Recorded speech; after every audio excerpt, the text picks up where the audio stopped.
Welcome into OutKick the show. I am your fearless leader, Clay Travis. I hope all of you are having fantastic Mondays, wherever you may be across this land. We got a lot of different stories that we are going to dive into in earnest, as we typically do on the Monday edition of the program. So many different stories out there. I had an awesome time in Athens at the Alabama-Georgia game. Met a lot of you guys on the road. I did a couple of sit-down interviews, long form, as I told you that we were going to be doing. And one of them, I promise, is going to be ricocheting around in the sports media for some time to come. That is my conversation with Paul Finebaum. I also talked with Derek Dooley. Paul Finebaum talked about the idea of running for the United States Senate. I'm going to get into the Finebaum interview in a moment, but I want to actually start off by talking about the biggest games that we just all witnessed in college football over the weekend. Alabama owns Georgia. As I wrote in my starting 11 column, Kirby Smart is 1-7 against Alabama. The Georgia is 1-10 in their last 11. I watched this game in person. I thought that Georgia had the game in hand. I felt like they were set to take control of it early in the fourth quarter. They went fast on a fourth down, pitched out wide basically, got tackled, and essentially never really got the ball again. And I feel like in addition to the drop touchdown pass, which would have given Georgia the lead, that a lot of Georgia fans are just looking around saying we blew it. Now, Alabama fans are saying, well, we missed a field goal and we dropped a touchdown pass too. True. Ryan Williams, not the same player he was last year. I don't know what's going on. Dropped an easy touchdown. But Alabama came down and scored on that same possession. Georgia went scoreless. So every error is not the same in terms of how it's magnified, because if Georgia makes that catch, they probably win the game. They drop the ball, they don't score. It's very different than if Alabama did or did not catch the deep ball. Having said that, I thought Ty Simpson was really good. And he has surged up the Heisman Trophy boards. And I have to say, I was very impressed with the game plan, with the play calling, with the creativity of Kalen DeBoer in that game against Georgia. I also feel like Georgia should have won. I watched the Georgia-Tennessee game, and I felt like Georgia won a game there that they should not have won. I felt like they lost one against Alabama that they should have won. And to be fair, that's what happens sometimes in close games. You typically end up kind of splitting. You win some of your close games, you lose some of them. I thought Tennessee gave away their game against Georgia. Tennessee was in control of that game, 2.5 minutes left. You're up 8. Last second field goal, you miss it. Fourth down conversion, 2-point conversion, missed field goal. Tennessee gave away the game against Georgia. I felt like Georgia gave away the game against Alabama. I really do. I mean, you didn't allow Alabama to score in the second half, which was pretty awesome. You were in a position for much of the second half, I think 3 different possessions that you had where you could have taken the lead, including one where you could have made a chip shot field goal and at worst gone in tied at that point. I think if he had to do it over again, Kirby would change the play call on fourth down. I think he probably still goes for it on fourth down. But I got to be honest with you all. If Georgia kicks the field goal there, I think they win the game. I really do. I think their defense had taken over. They were playing well, not taking anything away from Alabama. But the Tide was really, really good out of the gate, was really pretty fantastic up until the missed field goal. But then Georgia kind of took control of the game.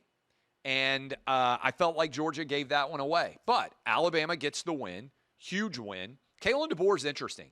7-1 in top 10 games, but unable to win the games where he's a double-digit favorite, like Alabama has traditionally done. So we'll get into that. We'll see how it goes from here. But congratulations to Alabama.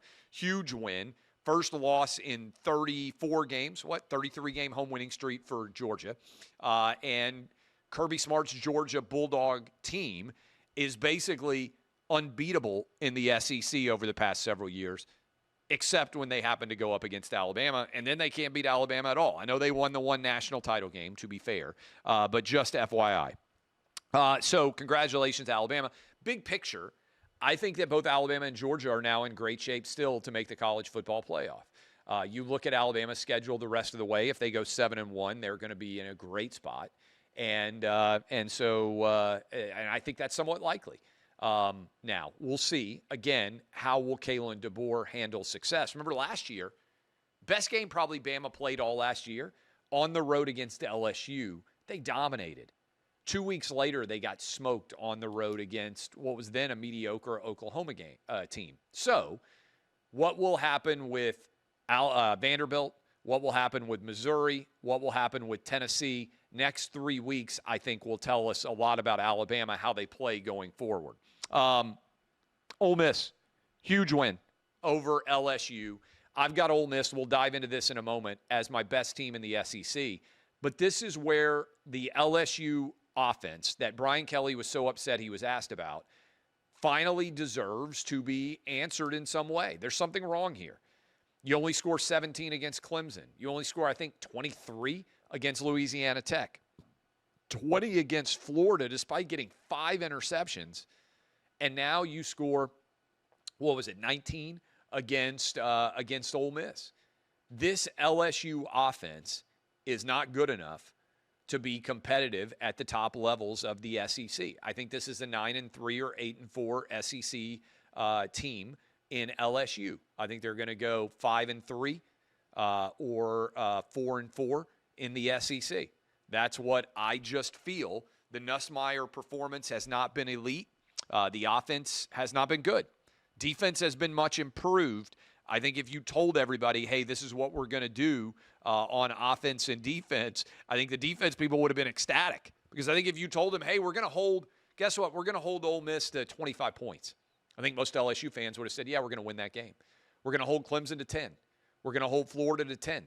I think everybody would have said, oh, my goodness, we're going to win these games by 30 or 40, but the offense has vanished.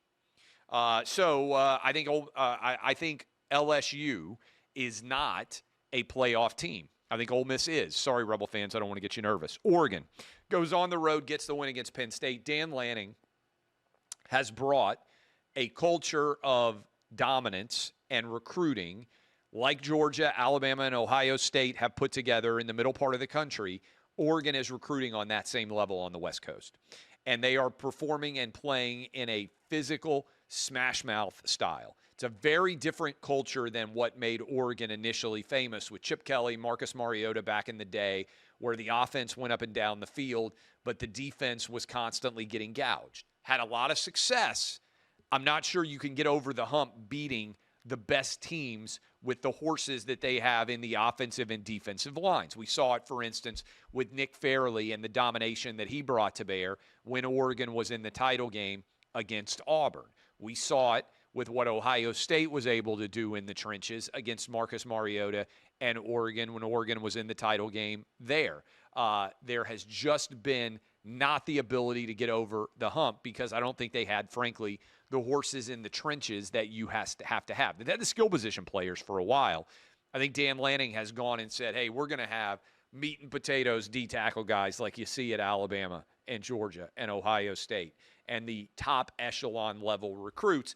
And they've already had always had the skill position players, but now they're layering in some of the meat and potatoes, the hefty guys out there. Penn State. James Franklin knows it. Penn State is 4-21 against top 10 opponents in James Franklin's era at Penn State. I think Franklin himself said it's not a narrative, it's factual. And they have not been able to beat the best teams. Now, my analogy for James Franklin now, tell me if you agree with it, is Jim Harbaugh. I was one of the people who said Jim Harbaugh can never win the big game. And that was the case. That was the case. That was the case. What did he lose? 6 straight to Ohio State or whatever it was. And then he finally got the right team. You can say he got the right play call research, but they put everything together, went 14-0, won a national championship. I think what we are seeing out there is all of this is conspiring to create a situation where until James Franklin wins a national championship, the moving target is going to be he can't win the big game. It reminds me of Jim Harbaugh. It reminds me of Peyton Manning if you're talking about an athlete. You have to win a lot of big games in order to get to big games. Whatever game you lose, though, becomes the big game that you can't win. And so it doesn't matter that James Franklin won 2 playoff games last year or that he was on the verge of beating Notre Dame and going to the championship game. If he had lost to Ohio State, people still would say, you know what, James Franklin can't win the big game. Because the big game basically means now the standard is national championship. And in order to win a national championship, Drew Aller's going to have to play better. They came back from a 17-3 deficit. Crowd was going crazy. They get the opening touchdown in the first overtime. And then on your first pass play, great defensive play by Oregon, but you can't give up. You can't give up an interception like that. You have to better control the football. And Drew Aller threw a late interception against Notre Dame that cost Penn State that game. Now he threw a late interception against Oregon, cost them that game. Now, positive result is Penn State really only has one tough game, really, left on their schedule. I know Indiana comes to Happy Valley, but Penn State's probably going to go 10-2. I think if you look at that schedule, Iowa on the road, not going to be easy. And look, it's possible Penn State loses one of those and doesn't advance to the playoff. I think they're probably going to go 10-2. But ultimately, then once they get to the playoff, if they get there, and even before now, it's Drew Aller. How good can Drew Aller be? That, to me, is the question of the moment. All right, now, we have got a ton of feedback for all of you on the weekend that just passed. I do a starting 11. I stayed up till after 2 a.m. in Athens writing this column. It goes up usually early Sunday morning, and I encourage all of you to go out and read it because I spend a lot of time writing it. Those were the biggest takeaway games. Florida State on Friday, what a game. What a weekend of college football. Florida State on the weekend losing to Virginia in overtime. Spectacular game. I was watching that with Paul Finebaum in Athens. We watched the end of the game after we did our interview. By the way, Arkansas has fired Sam Pittman. They have put Bobby Petrino in as the interim coach. I said he needs to ride his motorcycle out at Neyland. Tennessee got the win over Mississippi State. We'll talk a little bit about that. Vanderbilt's 5-0. Diego Pavia, 6 touchdowns. There are a lot of different implications surrounding all of that. But we begin with my OutKick top 10. Now, I only rank teams based on what we have seen from them on the field. Not what we expect to see, but what we've actually seen. And guys, you can put the graphic up and just leave it up while I talk about why I've got the teams ranked as I do. I've got Miami number 1 overall. To me, the Hurricanes, as they get ready for this game on the road against FSU, have been the most impressive team top to bottom all year. Dominated South Florida, beat the Florida Gators, beat Notre Dame. To me, those 3 wins are better than anybody else's 3 wins in college football so far. Oregon, I've got it 2. The win on the road at Penn State was epic. I wrote in the starting 11, Oregon's going to be in the playoff. And I think there's a very good chance Oregon is going to be 12-0. Because you look at the rest of their schedule, I believe they have Indiana this weekend. But other than that game, they basically don't have anybody in the top 25 for the rest of the year. So I've got the Oregon Ducks, number 2 overall. I've got Ole Miss 3. I think Ole Miss got the best resume of any SEC team. They now are 5-0. They've beaten Kentucky on the road. They have beaten Arkansas. And now they have beaten LSU. 3 of their 8 SEC games are done. They're in first place in the SEC, and they should be. And I think Ole Miss is going to be a college football playoff team this year. Up next, Ohio State. Buckeyes are out there, and they are frankly dominating. Good win on the road against Washington. The defense is stifling, and they're just not going to give up very many points. And when you don't give up very many points, you don't have to be perfect at the quarterback position in order to keep winning. That was one of the tougher games out there for Ohio State. Single-digit spread. Buckeyes got it done. Win over Texas. The reason I have Buckeyes 4th, not looking as good as it did before. Because Texas so far has not looked good. We'll see how Texas does against Florida this weekend. Vandy, I've got it 5. Look, Vandy has the second best resume in the SEC. Got the win over Utah State. They've got an elite offense. Game day is going down to their game against Alabama. We got a rematch of the big upset last year. Vanderbilt Commodores are 5-0. And they're only, I think, an 11-ish point underdog against Alabama. We'll see how they do. I think they'll score points. I'm not sold on the Vandy defense. I think that's the issue that I have with them most. But I think on the offensive side of the ball, they've won at South Carolina. They've won at Virginia Tech. They've gone into tough environments and gotten wins. I think they'll be competitive with Alabama. I think Alabama will win. But I think right now Vanderbilt, I've got it 5 justifiably. A&M 6.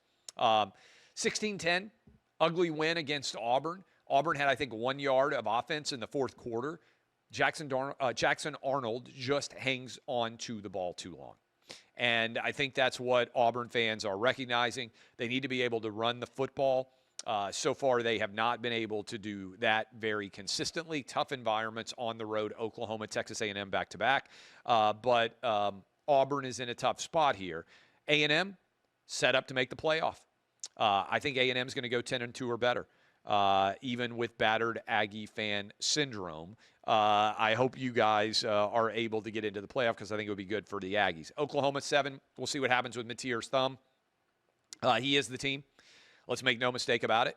I think with a healthy Mateer, I think that Oklahoma is good enough to make the playoff and one of the top 10 teams in the country. Without him at quarterback, I think there's going to be a big drop-off. And I think Oklahoma would be more like an 8-4 caliber team, 500 in the SEC. Texas Tech, I've got it 8 overall, number 1 team in the Big 12. They've got a big game against Houston coming up this weekend. Indiana went on the road, tough environment, got the win, come from behind at Iowa.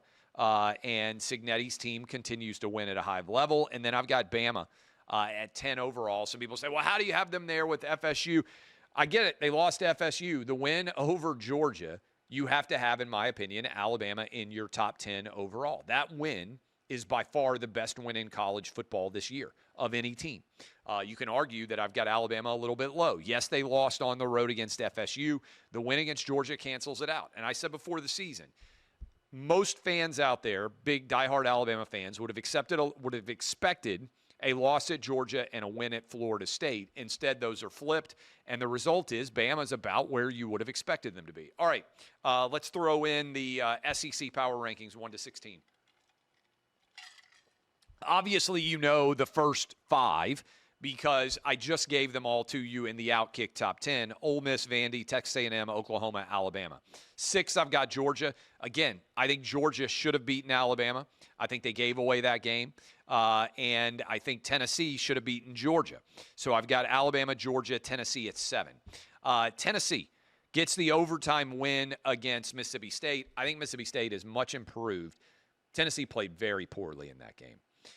Turned the ball over. Offense was mediocre, but they found a way to get the win on the road in the SEC. There's no such thing as bad losses in the SEC. Tennessee should beat Arkansas. We'll talk about Arkansas in a sec. Be 5-1 going to Alabama, which is about, I think, where Tennessee fans had hoped to find themselves. Hope for 6-0, and if the Vols were 6-0, they would be in a great spot to make the playoff.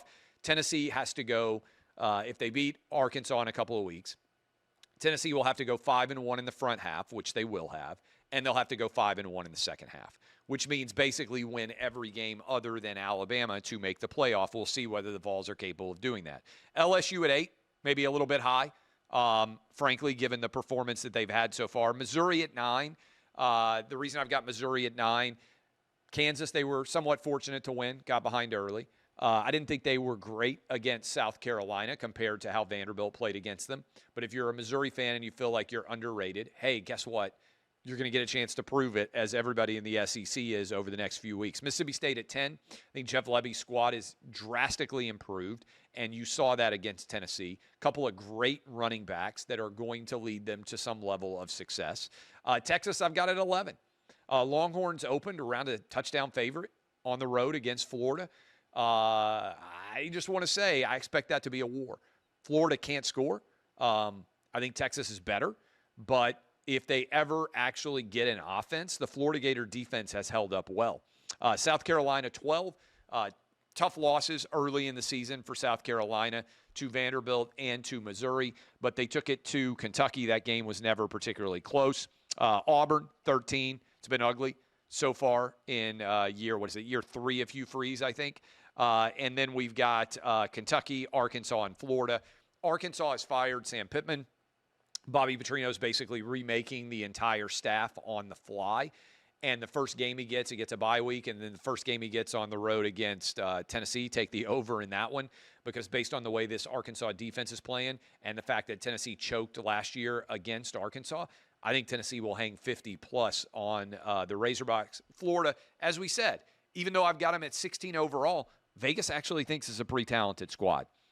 So that is my college football breakdown. I'm going to be on with Will Kane about an hour from now, and we're going to talk about my interview with Paul Finebaum. I believe we have a couple of cuts of that, and this took place on Friday in Athens, and you guys should be able to check it out. This is Paul Finebaum telling me, just play the whole cut. This went out earlier today, and it is ricocheting across the internet. I think Paul Finebaum is going to run. And I'm not tiptoeing up to that. The full interview will be up early tomorrow morning, but we're going to be releasing a couple of clips today. Here is Paul Finebaum about potentially running for the Senate. So there are people who want you to run. You've been struck, I mean, I think maybe it's fair to say, by the seriousness of things going on in the world. You've had a lot of success in sports. Some people would say, are you willing to give up? I mentioned Lee Corso. You could ride this thing out for another 20 years, and you could be in your 90s saying goodbye to, an SEC football stadium. I don't think that's a crazy, trajectory. That's out there. But this other pathway is potentially beckoning or intriguing to you. It is very intriguing. I am thinking about it constantly. Okay, there is part of the discussion with Paul Finebaum. I'm going to analyze it in a sec, but first I want to say we won again in Prize Picks. I've given you 4 picks for the NFL season so far. We've won 3 of them. Encourage all of you to go get signed up right now with Prize Picks. I was out with their founder, Adam Wexler. He's a University of Georgia grad. Went out with him on Friday night, had a good time, awesome guy. Congratulations to Prize Picks for selling for billions of dollars. And you can go get signed up right now. When you play $5, you get $50 of credit. You go to prizepicks.com, code OutKick. You can also download the Prize Picks app and use code OutKick. Again, every Thursday, we've given 4 picks. We've won 3 times. Every Thursday, I'm going to give you a pick going into an NFL weekend. I will have one for you on Thursday of this week, and hopefully, fingers crossed, we can win again and make it 4 out of 5 weeks. You can play in California, you can play in Texas, you can play in Florida, you can play in the state I was just in over the weekend, Georgia. All you have to do is go to prizepicks.com, use code CLAY. That's prizepicks.com, code CLAY to get hooked up now. All right, it's good to be right. All right, let's go into a couple of more cuts here. Let's see. Make sure what we've got. You know what? Let's just stick with this. I did want to say, I don't think we have this cut yet, but it's going to be in the discussion. Do we have the T-shirt line of Charlie Kirk at Penn State? If we can show that graphic. I think one reason why Paul Finebaum is going to run for the Senate in Alabama is because the Charlie Kirk assassination impacted him in a massive way. And I believe you're going to see many people coming out and talking about how all of this has impacted them in such a significant way. And many out there, regardless of what you do for a living, are feeling called to speak out against what they saw and what I saw and what many of you saw as the awfulness of the situation that transpired out in Utah. And here is a clip, I believe. 5,000 kids wore freedom shirts, the shirts that Charlie Kirk was wearing, to the whiteout at Penn State. The line stretched forever. This is what it looked like. Play that cut from Penn State, Happy Valley on Saturday. What's up? We're here with Benny Johnson. How are we doing, man? Do we get it? Do we get the shirt? Way around. This is it? Whoa, this is amazing. No, we keep going forever. This is incredible. Look at this lot. Hold on. Okay, hold on. I got to show. Let's show the beautiful people. Look at this. It is 9 a.m. in the morning. Check out the Charlie Kirk, the based people of Penn State. Look at this. Yes. All the way down. Yes. Charlie, Charlie, Charlie, Charlie, Charlie. Yes. What's going on? We're just going to keep walking. Look at this. What's happening? Whoa. That is an amazing beard. All right, guys, Adam texted me. Did we play all the cuts that we have of the Finebaum interview out right now, or are there more? I'm not sure how many different cuts have been pulled. So just text me if we've played them all. We may play some more for you tomorrow, and I'll dive into the NFL. Obviously, there are a lot of different NFL-related stories that are out there. Okay, here's why I think Paul's going to run. And again, I always encourage you, everybody out there, go watch or listen to the whole interview. I understand everybody's busy, but if you are at all interested in longer form, more in-depth content, then that's what we're trying to do with these conversations. So my conversation with Paul Finebaum is an hour, okay? I hate all the time people will aggregate. That's great. This thing is going to be everywhere. It already is. But I would encourage all of you to go watch the full conversation and make your own determinations based on that full conversation. One of the things that I've felt for a long time, and you guys have heard me talk about it before, is I'm fortunate to have Clay and Buck, but we're reacting in real time to whatever the news is. Much of the time on this show, it is a daily reaction show to whatever the news is. I like to create longer form conversations where you can get to know people a bit more, and it's not entirely predicated on a headline. I know, because Paul told me, that the Charlie Kirk assassination deeply impacted him. And there is going to be an open Senate seat in Alabama, and I think Paul's going to run. And I think he's going to win.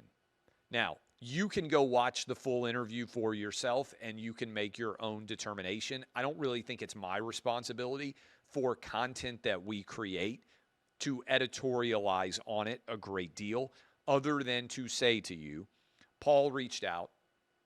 I'll just tell you a little bit of a backstory.